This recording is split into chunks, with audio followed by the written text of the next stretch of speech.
Let's say I have 16x minus 7x squared plus 5 plus x cubed.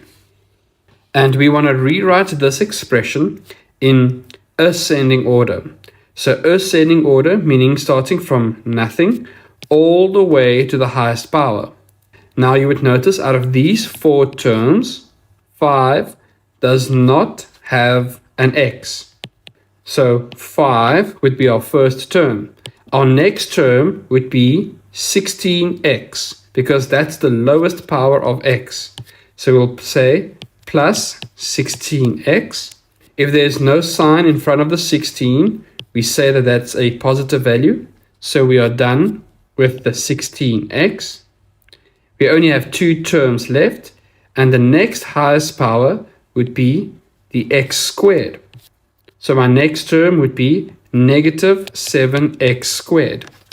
Notice that I'm writing negative 7 in front of x squared because that is the coefficient of x squared. And then our last term would be x cubed. So what we have done is we have rewritten this expression in ascending order.